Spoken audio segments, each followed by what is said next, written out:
സഹോദരനാണ് പോലും അഹങ്കാരം തലയ്ക്ക് പിടിച്ചയാണ്, തലക്കനമുള്ളയാണ് എന്നൊക്കെ ആയിരിക്കും. അത് നമ്മൾ ഇങ്ങനെ ചിന്തിക്കുമോ, ഈ സഹോദരൻ എന്നോട് എന്തോ വ്യക്തി വൈരാഗ്യമുണ്ട്, രണ്ടിലൊന്നും അറിഞ്ഞിട്ടല്ലേ കാര്യം. എന്തായാലും ഇനി മേലെ ഞാൻ ഈ സഹോദരനോട് നമസ്കാരം പറയുന്ന പ്രശ്നം. ഇങ്ങനെയാണോ ചിന്തിക്കുന്നത്? ഇതാണോ? അത് നമ്മൾ ഇങ്ങനെ ചിന്തിക്കുമോ, അയ്യോ ഈ സഹോദരൻ എന്തോ ഒരു വിഷമം ഉള്ളതുപോലെ തോന്നുന്നു, അദ്ദേഹത്തിന്റെ മുഖത്ത് കാണുന്നുണ്ട്, എന്തോ ചില ഉത്കണ്ഠകൾ അദ്ദേഹത്തെ അലട്ടുന്നുണ്ട്. എന്തായാലും മീറ്റിംഗ് കഴിഞ്ഞ ശേഷം അദ്ദേഹവുമായിട്ട് സംസാരിക്കാം. നമ്മളെല്ലാവരും ഇങ്ങനെ ചിന്തിക്കാനായിരിക്കും ആഗ്രഹിക്കുന്നത്, അല്ലേ? എന്തുകൊണ്ടാണ്? നമുക്കറിയാം, നമ്മുടെ സഹോദരങ്ങൾ ഒരുപക്ഷെ വർഷങ്ങളായി യഹോവയെ സേവിക്കുന്നവരായിരിക്കാം. അവർ യഹോവയെയും സഹോദരങ്ങളെയും സ്നേഹിക്കുന്നുണ്ട്. എങ്കിൽ പോലും ചില സന്ദർഭങ്ങളിൽ മനോവിഷമം അവരെ പിടികൂടിയേക്കാം എന്നുള്ളതാണ്. ഈ മനോവിഷമം നമ്മളെയും പിടികൂടിയേക്കാം. ഈ മനോവിഷമം പിടികൂടാനുള്ള സാഹചര്യം എന്താണ്? എന്തുകൊണ്ടാണ് ഈ മനോവിഷമം സംഭവിക്കുന്നത്? ഒരുപക്ഷെ രോഗമായിരിക്കാം, വാർദ്ധക്യ സഹജമായ പ്രശ്നങ്ങളായിരിക്കാം, അല്ലെങ്കിൽ ശാരീരിക അസ്വസ്ഥതകളായിരിക്കാം, അതുമല്ലെങ്കിൽ തങ്ങളുടെ പ്രിയപ്പെട്ട ആരെങ്കിലും മരണത്തിൽ നഷ്ടപ്പെട്ടതിന്റെ വേദന അനുഭവിക്കുന്ന വ്യക്തിയായിരിക്കാം. പല കാരണങ്ങളുണ്ട്. എല്ലാ കാരണങ്ങളും നമുക്കറിയാൻ സാധിക്കണമെന്നില്ല. അതുകൊണ്ട് തന്നെ ഇത്തരത്തിൽ ഹൃദയത്തിൽ മനോവിഷമം അനുഭവിക്കുന്ന നമ്മുടെ സഹോദരങ്ങളെ നമ്മൾ സഹായിക്കേണ്ടിയിരിക്കുന്നു. നമുക്കത് എങ്ങനെ ചെയ്യാൻ സാധിക്കും? ആദ്യം തന്നെ ഈ മനോവിഷമം എന്ന് പറഞ്ഞാൽ എന്താണ്? ഈ മനോവിഷമം അനുഭവിക്കുന്നവരുടെ സാഹചര്യം എന്താണ്? ഇത് നമ്മൾ അറിഞ്ഞിരിക്കുന്നതായിരിക്കും. നമുക്കത് അറിയാനായിട്ട് വാക്യം ബൈബിൾ ഒന്ന് പരിശോധിക്കാം. അദ്ദേഹത്തിന്റെ 15-ാം വാക്യത്തിലേക്ക് നിങ്ങളുടെ ബൈബിൾ തുറക്കാം. സുഭാഷിതങ്ങൾ 15:15. അവിടെ വായിക്കുന്നത് ഇങ്ങനെയാണ്: മനോവിഷമമുള്ളവന്റെ നാടുകളെല്ലാം കഷ്ടത നിറഞ്ഞത്, എന്നാൽ ഹൃദയത്തിൽ സന്തോഷമുള്ളവന് എന്നും വിരുന്നു. ഇവിടെ മനോവിഷമമുള്ളവന്റെ അവസ്ഥ എന്താണ്? അവർക്ക് എന്നും കഷ്ടതയാണ് എന്ന് പറയുമ്പോൾ അവർ യഹോവയെ സേവിക്കുന്നുണ്ടെങ്കിലും വലിയ വലിയ പ്രശ്നങ്ങൾ അവരുടെ ജീവിതത്തിലേക്ക് വരുമ്പോൾ തങ്ങളുടെ നാടുകളെല്ലാം കഷ്ടത നല്ലതായിരുന്നു എന്ന് അവർക്ക് തോന്നുന്നു. അതാണ് അവരുടെ സാഹചര്യം. അപ്പൊ അങ്ങനെയാണെങ്കിൽ ഇത്തരത്തിൽ മനോവിഷമം അനുഭവിക്കുന്ന നമ്മുടെ പ്രിയ സഹോദരങ്ങളെ നമുക്ക് എങ്ങനെ സഹായിക്കാം? അതാണ് നമ്മൾ ഈ പ്രസംഗത്തിലൂടെ പ്രസ്തുതമായിട്ട് ചിന്തിക്കാൻ പോകുന്നത്. 3 വിധങ്ങളിൽ നമുക്ക് ഈ സഹോദരങ്ങളെ സഹായിക്കാം. നമുക്കിവരെ സഹായിക്കാൻ കഴിയുന്ന ഒരു വിധം എന്ന് പറയുന്നത് അതിഥി സൽക്കാരം ആചരിക്കുക എന്നുള്ളതാണ്. നമുക്കറിയാം, അതിപുരാതന കാലം മുതൽ ദൈവജനത്തിനിടയിൽ വളരെ പ്രാധാന്യത്തോടെ കണ്ടിരുന്ന ഒന്നായിരുന്നു അതിഥി സൽക്കാരം. ഈ അതിഥി സൽക്കാരം ആചരിച്ച പലരെയും നമുക്കറിയാം. അബ്രഹാം, ലോത്ത്, മനോഹ, ഇയ്യോബ്, ഇവരെല്ലാം അതിഥി സൽക്കാരം ആചരിച്ചു. നമുക്ക് എന്ത് ചെയ്യാം? ഇത്തരം സഹോദരങ്ങളെ നമ്മുടെ ഭവനങ്ങളിലേക്ക് വിളിക്കാം. നമുക്ക് അവരുടെ ഭവനങ്ങളിലേക്ക് പോകാം. അതുമല്ലെങ്കിൽ അവർ ഒത്തൊരുമിച്ച് നമുക്ക് ഒരു നേരത്തെ ഭക്ഷണമോ മറ്റോ കഴിക്കാം. ഇങ്ങനെയൊക്കെ ചെയ്തുകൊണ്ട് ഈ മനോവിഷമം അനുഭവിക്കുന്ന നമ്മുടെ സഹോദരങ്ങളെ നമ്മൾ അകറ്റി നിർത്തുകയല്ല ചെയ്യേണ്ടത്, അവരെ ചേർത്ത് നിർത്താൻ നമുക്ക് സാധിക്കും. ഇനി ഈ അതിഥി സൽക്കാരം കൊടുക്കുക എന്നൊക്കെ പറയുമ്പോൾ പലരും ചിന്തിക്കുന്നത്, എന്നെ കൊണ്ട് ഇത് സാധിക്കുമെന്ന് തോന്നുന്നില്ല, എന്നൊക്കെ വളരെ സാമ്പത്തികമായിട്ടുള്ള ചെലവ് വരുമല്ലോ, ഇനി വലിയ സദ്യ കൊടുക്കണമല്ലോ, മട്ടൻ ബിരിയാണിയോ ചിക്കൻ ബിരിയാണിയോ കൊടുക്കണമല്ലോ, എനിക്കതിനുള്ള കാശില്ല, അതുകൊണ്ട് എന്നെ കൊണ്ട് സാധിക്കുമെന്ന് തോന്നുന്നില്ല എന്ന് ചിന്തിച്ച് മാറി നിൽക്കേണ്ട ആവശ്യമുണ്ടോ? ഒരിക്കലും ഇല്ല. അത് മനസ്സിലാക്കാൻ നമ്മളെ സഹായിക്കുന്ന ഒരു ബൈബിൾ തത്വം നമുക്ക് നോക്കാം. സുഭാഷിതങ്ങൾ 15:17. സുഭാഷിതങ്ങൾ 15-ാം അധ്യായത്തിന്റെ 17-ാം വാക്യത്തിലേക്ക് നിങ്ങൾ ബൈബിൾ തുറക്കാം. അവിടെ വായിക്കുന്നത് ഇങ്ങനെയാണ്: വെറുപ്പുള്ളിടത്തെ കൊഴുത്ത കാളയേക്കാൾ സ്നേഹമുള്ളിടത്തെ സസ്യാഹാരം നല്ലത്. അപ്പൊ ഈ വാക്യത്തിൽ നമ്മൾ പഠിച്ച തത്വം എന്താണ്?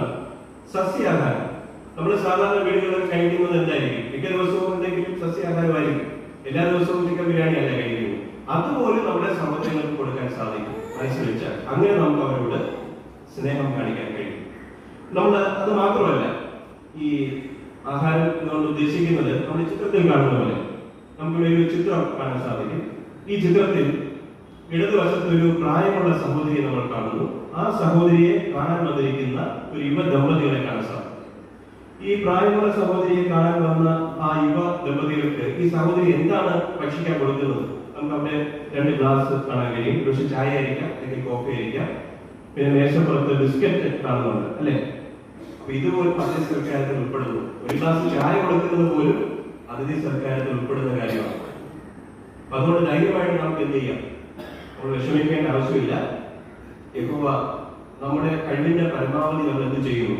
ഇവിടെ നമ്മൾ മനസ്സിൽ പിടിക്കേണ്ട സംഗതി എന്ത് കൊടുക്കുന്നു എന്നുള്ളതല്ല, എന്ത് മനസ്സോടെ നമ്മൾ കൊടുക്കുന്നു, സ്നേഹത്തോടെയാണോ കൊടുക്കുന്നത്, സന്തോഷത്തോടെയാണോ കൊടുക്കുന്നത്, അതോ നമ്മുടെ ഒരു സവാരം വീട്ടിൽ വന്നപ്പോൾ ശല്യമായിരുന്നു ചായ കൊടുക്കും എന്ന രീതിയിലാണോ നമ്മൾ ചിന്തിക്കുന്നത്. വളരെ സന്തോഷമാണ്, വളരെ വികാസം നല്ലപ്പെടുത്താനും സന്തോഷത്തോടെ കൊടുക്കുക. അപ്പൊ അങ്ങനെ നമുക്ക് ഇത് ആർക്ക് കൊടുക്കാനാണ് നമ്മൾ പഠിക്കുന്നത്?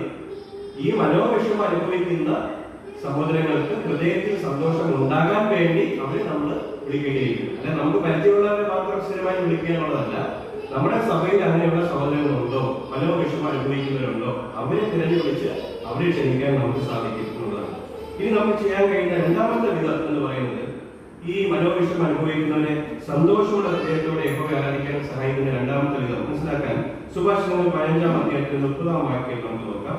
സുഭാഷിതങ്ങൾ 15:30 അവിടെ വായിക്കുന്നത് ഇങ്ങനെയാണ്: തിളങ്ങുന്ന കണ്ണുകൾ ഹൃദയത്തിന് ആഹ്ലാദം, നല്ല വാർത്ത അസ്ഥികൾക്ക് ഉണർവ്. പിന്നെ ആദ്യ ഭാഗത്ത് നിങ്ങൾ ശ്രദ്ധിച്ചോ, തിളങ്ങുന്ന കണ്ണുകൾ എന്ന് നമുക്കിവിടെ വായിക്കാൻ സാധിക്കുന്നു. അതിന്റെ അടിക്കുറിപ്പ് പറയുന്നത് സന്തോഷത്തോടെയുള്ള ഒരു നോട്ടം എന്നാണ്. അപ്പൊ ഇതുപോലും വളരെ പ്രോത്സാഹനം പറയുന്ന ഒരു കാര്യമാണ്. നമ്മുടെ സഹോദരങ്ങളെ കാണുമ്പോൾ നമ്മൾ അവരെ നോക്കേണ്ടത് എങ്ങനെയാണ്? ചില ആളുകളൊക്കെ നമുക്കറിയാം, ഈ കടന്തൽ കുത്തിയ മുഖം പോലെ ഇങ്ങനെ സഹോദരങ്ങളൊക്കെ പോകുമ്പോൾ അങ്ങനെ ആ പെരുമാറ്റമാണോ? അങ്ങനെ ആയിരിക്കും. മറിച്ച് ഒരു പുഞ്ചിരി ഉണ്ടായിരിക്കും, നില പുഞ്ചിരിയോടെ നമ്മുടെ സഹോദരങ്ങളെ നമ്മൾ കാണും. നമ്മൾ സാധാരണ വൈസ് കൃഷിക്കൊക്കെ പോകുമ്പോൾ നമ്മൾ പറയാറില്ല രാജ്യ പുഞ്ചിരി വേണം എന്നൊക്കെ പറയും. പക്ഷെ നമ്മുടെ സഹോദരങ്ങളെ കാണുമ്പോൾ ഈ രാജ്യ പുഞ്ചിരി ഒന്നും ഇല്ലെങ്കിലോ അത് അവർക്ക് ഉണർവ് നൽകിയില്ല, സന്തോഷം പകരുകയില്ല. അതുകൊണ്ട് നമ്മുടെ സഹോദരങ്ങളോട് നമ്മൾ സംസാരിക്കുമ്പോൾ പുഞ്ചിരിച്ചുകൊണ്ട് ഹൃദയപൂർവ്വം നമുക്ക് അവരോട് സംസാരിക്കുമ്പോൾ അത് അവർക്ക് സാന്ത്വനം പകരും എന്നുള്ളതാണ്. ഇനി അതുപോലെ നമുക്ക് ചെയ്യാൻ കഴിയുന്ന മൂന്നാമത്തെ സംഗതി സുഭാഷിതങ്ങൾ 15:23 നമുക്ക് നോക്കാം.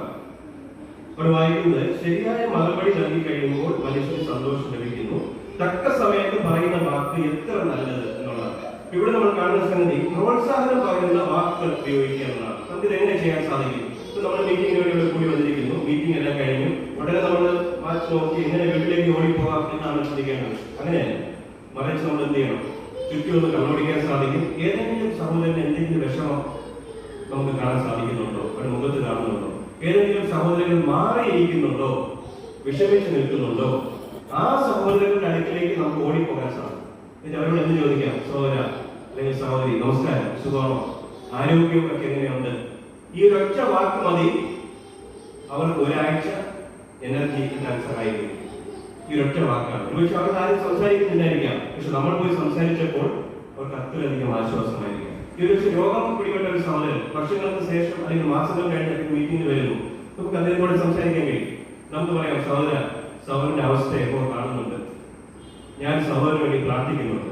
ഈ വാക്ക് കേൾക്കുന്നത് തന്നെ അവർക്കൊരു ഊർജ്ജമായിരിക്കും. സന്തോഷമുള്ള ഹൃദയത്തോടെ നമ്മൾ ഈ വിറക് അണയാൻ പോകുന്ന വിറകിനെ ഊതി കത്തിക്കുന്നത് പോലെ നമ്മൾ അവരെ കത്തിക്കുകയായിരിക്കും ചെയ്യുന്നത്. അപ്പൊ അവർക്ക് വീണ്ടും സന്തോഷത്തിലേക്ക് വരാൻ സാധിക്കും. ഈ രീതിയിൽ നമുക്ക് എന്ത് ചെയ്യാം? നമ്മുടെ സഭയിലെ സഹോദരങ്ങൾ ആർക്കെങ്കിലും ഇത്തരത്തിൽ പ്രോത്സാഹനം ആവശ്യമുണ്ടോ എന്ന് നമുക്ക് പരിശോധിക്കാം. അവരെ നമുക്ക് ഈ രീതിയിൽ നമുക്ക് ചേർത്ത് പിടിച്ചുകൊണ്ട് ആശ്വാസം വരാൻ നമുക്ക് സാധിക്കും. ഇതെല്ലാം നമ്മൾ ഈ ചിത്രത്തിൽ കാണുന്നുണ്ട്. 3 കാര്യങ്ങൾ അല്ലെ? ഇവിടെ അതിഥി സൽക്കാരം, നമുക്ക് ആ ചിത്രത്തിലേക്ക് മടങ്ങി വരാം. അവിടെ നമ്മൾ അതിഥി സൽക്കാരം ആചരിക്കുന്നതായിട്ട് നമ്മൾ കാണുന്നു അല്ലെ? ഇനി അതുപോലെ തന്നെ ആ സഹോദരങ്ങളുടെ മുഖഭാവം നോക്കുക, വളരെ പുഞ്ചിരിച്ചുകൊണ്ടാണ് അവർ ആ സഹോദരിയോട് സംസാരിക്കുന്നത്. ഇനി അതുപോലെ തന്നെ പ്രോത്സാഹനം പകരുന്ന വാക്കുകൾ അവർ പറയുകയും ചെയ്യും. അപ്പൊ ഇത്തരത്തിൽ നമുക്ക് എന്ത് ചെയ്യാം? നമ്മുടെ സഭയിൽ പ്രോത്സാഹനം ആവശ്യമുള്ള എത്ര സഹോദരങ്ങളുണ്ട്, ഏതൊക്കെ സഹോദരങ്ങൾ വിഷമിച്ച് മീറ്റിംഗ് വരുന്നുണ്ട്, ഏതൊക്കെ സഹോദരങ്ങൾ മീറ്റിംഗ് തീരുന്നതിന് മുമ്പ് തന്നെ സ്ഥലം വിടുന്നുണ്ട്, അത് കാണിക്കുന്നത് അവരെന്താണ് ആത്മീയമായി ഉറങ്ങിക്കൊണ്ടിരിക്കുന്നു എന്നതാണ്. അങ്ങനെയുള്ള സഹോദരങ്ങൾ നമുക്ക് എന്ത് ചെയ്യാം? അന്വേഷിച്ചു പോകാം, അവരെ ചേർത്ത് പിടിക്കാം. അങ്ങനെ ഈ പ്രോത്സാഹനം നൽകിക്കൊണ്ട്, ഒന്ന് അതിഥിപ്രിയം കാണിക്കുക, 2 പ്രോത്സാഹനമായ വാക്കുകൾ ഉപയോഗിക്കുക, കൃത്യമായി പുഞ്ചിരിക്കുക. ഈ ഇടങ്ങളിലൊക്കെ ചെയ്തുകൊണ്ട് നമുക്ക് എന്ത് ചെയ്യാം? മറ്റുള്ളവരെ സന്തോഷമുള്ള ഹൃദയത്തോടെ ഇപ്പോൾ ആരാധിക്കാൻ നമുക്ക് സഹായിക്കാം. എല്ലാ സഹോദരങ്ങളെയും പ്രോത്സാഹിപ്പിക്കാം.